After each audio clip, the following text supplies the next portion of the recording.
Hi there, Rhio Zablan here. My book entitled Arnis, The Story of the Filipino People has just come out in the Philippines.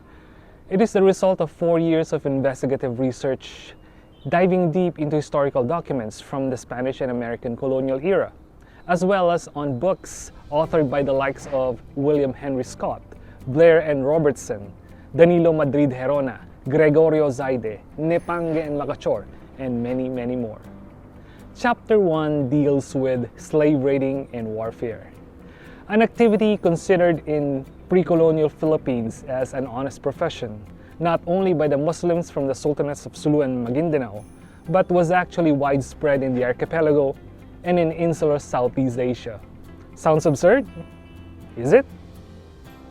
Chapter 2 tells us a story about the coming of the Spaniards, the building of more compact living spaces called reducciones, the preaching of Catholicism to the indigenous population, the slave raiding expedition conducted by the Sulu Sultanate and Maguindanao Sultanate, as well as the British, the Portuguese, the Dutch, and pirates from China and Japan.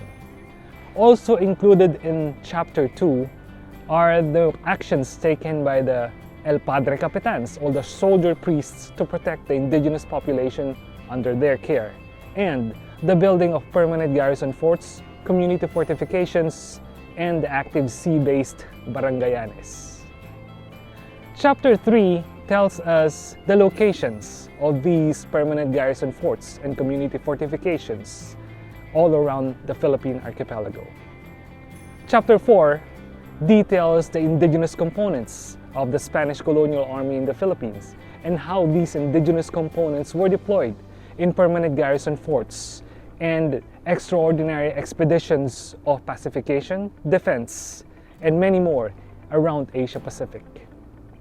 Chapter 5 is an interesting one because it tells us the trainings given to these indigenous soldiers. When I say trainings, I mean guns and swords. Yes, swords. Chapter 6 is all about the names Arnis and Eskrima and the myths surrounding the so-called Kali, and presents evidence and ideas why this so-called Kali cannot be used to refer to indigenous pre-colonial swordwork in the Philippines. Contentious, right? Chapter 7 presents a summary contained in Chapter 1 to 6 and gives us the real origin and development of Arnis. This is the crown jewel of my 4 years of research. And lastly, Chapter 8 tells us how Arnis was traditionally taught in the Philippines, the titles given by Arnisadores to their teachers, the clubs that made big impact in the propagation and development of Arnis worldwide, the history, lineage, and core fundamentals of Balintawak Arnis, and many, many more. So I hope that you pick up a book and read it because it will really change your perspective about Arnis or Eskrima.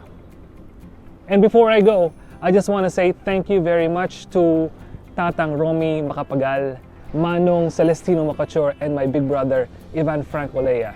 They did a very good job in helping me getting out this book.